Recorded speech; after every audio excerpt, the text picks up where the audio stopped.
Welcome to Wings of a Phoenix, Episode 3 Fire, Fear, and Forward Movement. I'm your host, Trena Briscoe Matthews, and I am excited to talk about this topic.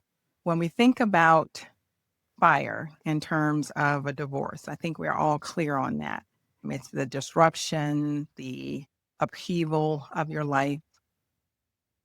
It's going from a married status to a single status. That's the fire. What we spend less time focused on, or at least what I really wasn't prepared for necessarily, was the fear aspect. And then I want to talk about how I moved from the fear into forward movement. Okay. So I think sometimes people think the divorce is the biggest thing. That's the hardest thing to get through. And in some senses, I understand that. But I know for myself, once I made the decision that I was going to divorce, that part wasn't so difficult because I had, I had come to the conclusion in my mind, I had come to the understanding in my spirit that this was the best thing for me. And so I was okay with that decision. That was not necessarily the hardest part. But then what comes next is, okay, you're going to divorce, now what? And the now what part, that is the part that I think um, that's where the fear sets in. Because now, and I think this happens with a lot of people, now you are moving on to something that you are unfamiliar with, because now I'm stepping into the unknown. And I think whenever we are at the edge of change, it is just natural that fear is going to step in because, again, we're just about to do something that we haven't done before. And not that I hadn't been single before, but I hadn't been single before with 3 children that I needed to support and at a point in my life where I thought things were stable. So again, I think that transition is what caused the fear to step in. And I want to take today to really explore what that is and talk about some of the things that were going through my mind at the time. Um, you know, I was wondering, okay, can I do this by myself? Am I going to be able to support the children on my own? Am I going to still be able to flourish in my career with all these things happening in my personal life? And I think, I've mentioned before that right after the divorce, we ended up relocating, and so that was another thing. And okay, and I didn't just relocate to another state, I relocated out of the country. And so there was some fear and nervousness surrounding that. So I want to go into and kind of explore all of these things with you today, just how you move from the fire into fear, where fear shows up, and then how you move past that. What is fear exactly? All right. I was brought up to understand that fear is nothing more than false evidence appearing real. And that is what I believe, and that is how I operate. So when I come upon something where I am feeling fearful, I remind myself, okay, this is just false evidence appearing real. And then how do I approach that? And what I'll do is start to investigate. Okay, what's really going on here? What am I actually afraid of? And so if we take the example I mentioned of, I was worried, was worried and fearful. Can I raise these kids by myself? Am I going to be able to support them? Am I going to be able to provide for them financially, emotionally, all these things? And so I had to really sit with some of those questions. And first off, can I do this alone? I didn't have to do it alone. I did have my parents and They were extremely helpful, supportive. I was concerned about raising 2 young men, they were young babies. My youngest was only 3 at the time of the divorce.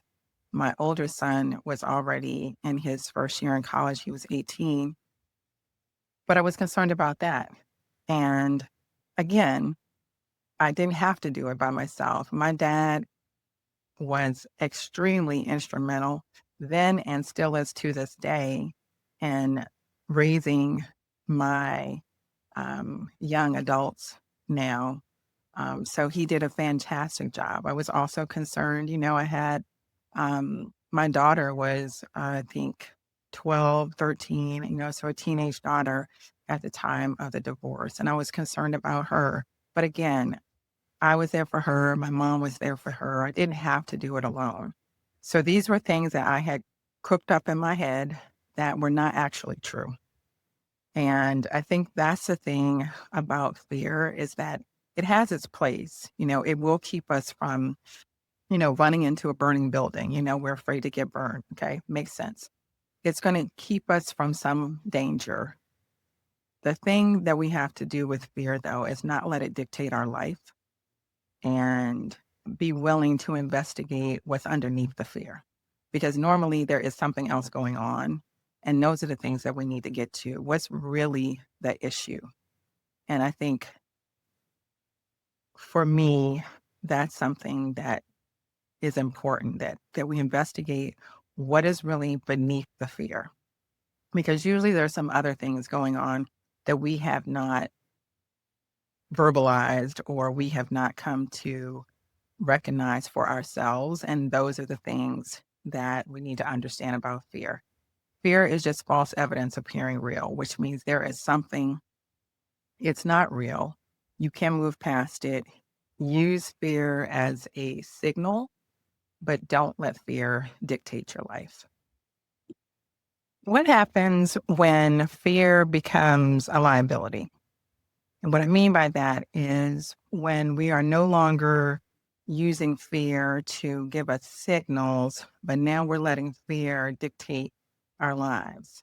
And what that looks like is when we let fear dictate how we move in relationships. And sometimes we stay in relationships longer than we should be out of fear of being alone, or we shrink ourselves in our professions. We don't actually show up in our true, authentic selves in a profession because we're worried about what someone's going to think or how they're going to respond to us, or we're fearful of that, or we accept relationships beneath our worth, again, out of fear. Um, and fear is sneaky. Fear is sneaky. Sometimes fear will show up as logic.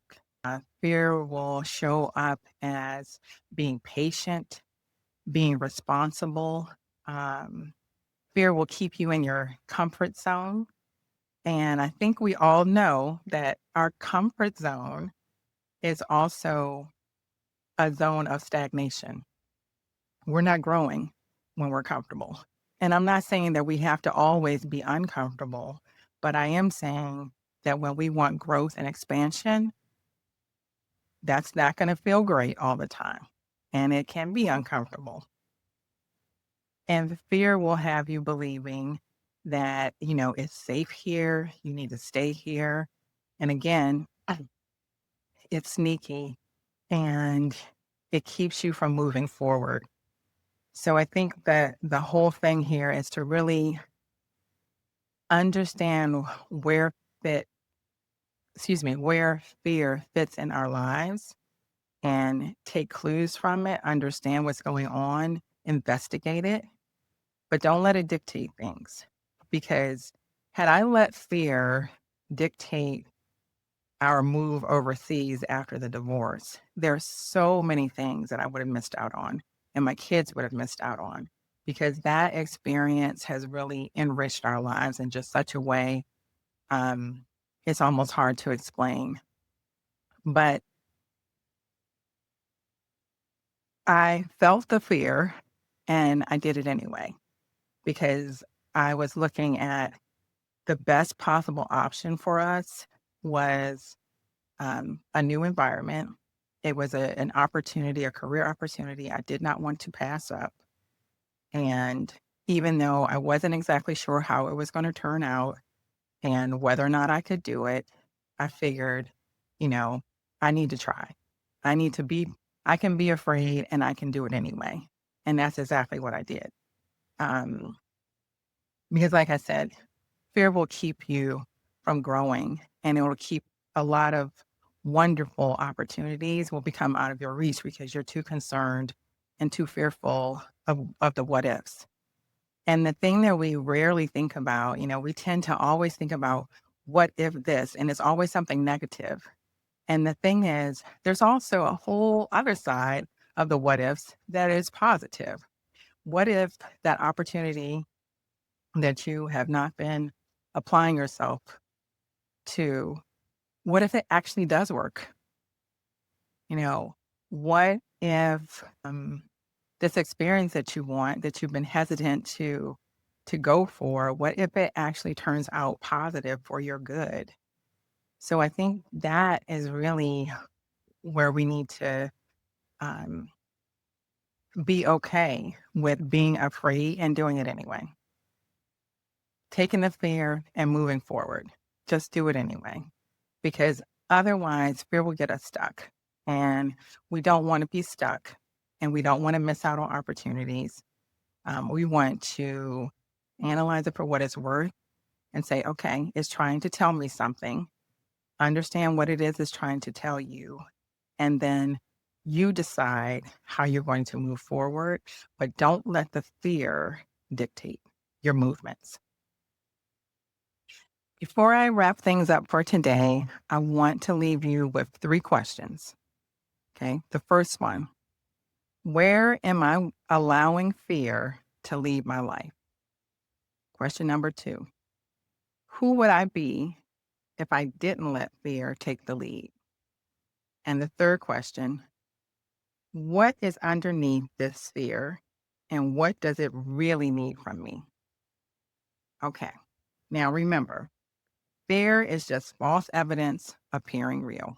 Okay. Take it for what it's worth. It's trying to tell you some information. Get that information. Okay. So let it inform you because fear does have its place. However, don't let fear take your place. Thank you so much for spending some time with me today. If this episode resonated with you, I'd love for you to join me again on the Wings of Phoenix podcast. You can find all of my contact information as well as the reflection questions in the show notes. And until next time, take good care of yourself and keep becoming the woman you were always meant to be.